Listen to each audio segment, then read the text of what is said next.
കേരള സർവകലാശാല VC തടയാൻ ശ്രമിച്ചതിൽ 3 SFI പ്രവർത്തകർ കസ്റ്റഡിയിൽ എന്നുള്ളതാണ്. ചന്ദ്രശേഖരൻ നായർ സ്റ്റേഡിയത്തിലെ പരിപാടിയിൽ പങ്കെടുക്കാൻ എത്തിയപ്പോഴായിരുന്നു ഉപരോധിക്കാനുള്ള നീക്കം. സലിം മാലിക്കാണ് ചേരുന്നത് കൂടുതൽ വിശദാംശങ്ങളുമായി. സലിം, എന്താണ് സംഭവിച്ചത്?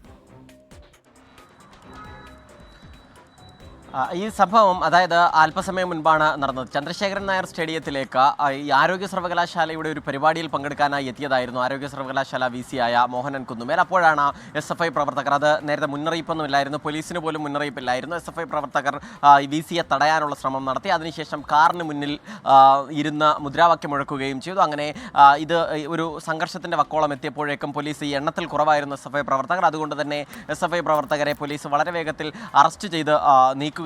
അവിടെ നിന്നും നീക്കി. അതിനുശേഷം ഇപ്പോൾ നിലവിൽ 3 പേരാണ് പോലീസ് കസ്റ്റഡിയിലുള്ളത്. നേരത്തെ തന്നെ ഈ ഗവർണറുമായി ബന്ധപ്പെട്ട് ഗവർണർ സർക്കാർ പോരിനിടയിലായിരുന്നു ഈ വിഷയങ്ങളൊക്കെയും ഉണ്ടായത്. അപ്പോൾ മുതൽ തന്നെ മോഹനൻ കുന്നുമേലിനെ കൂടി ടാർഗറ്റ് ചെയ്തുകൊണ്ടായിരുന്നു SFIയുടെ പ്രവർത്തനങ്ങളൊക്കെയും ഉണ്ടായിരുന്നത്. അതിന് പിന്നാലെ ഗവർണർ സ്ഥാനത്ത് നിന്ന് ആരിഫ് മുഹമ്മദ് ഖാൻ മടങ്ങിപ്പോയതിനു ശേഷവും SFI പ്രവർത്തകർ ഇപ്പോഴും ആ പ്രതിഷേധം തുടരുന്നു. അത് ആരോഗ്യ സർവകലാശാല VC ആയ മോഹനൻ കുന്നുമേലിന് നേരെ ഈ പ്രതിഷേധം തുടരുന്നു എന്നുള്ളതാണ് ഇതിലെ പ്രധാനപ്പെട്ട കാര്യം.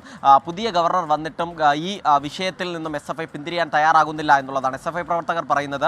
തുടർന്നും മോഹനൻ കുന്നുമേൽ പങ്കെടുക്കുന്ന പരിപാടികളിൽ ഇത്തരത്തിലുള്ള ബഹിഷ്കരണവും തടയാനുള്ള ശ്രമവും ഉണ്ടാകും. ഈ VCയെ ഉപരോധിക്കുന്ന നടപടികൾ തുടരും എന്നാണ് SFI പ്രവർത്തകർ പറയുന്നത്. ശരി, സലിം മാലിക്കാണ് വിവരങ്ങൾ നൽകിയത്. മോഹനൻ കുന്നുമേലെ നിയമിച്ചത് മുൻ ഗവർണർ ആരിഫ് മുഹമ്മദ് ഖാൻ ആണ്.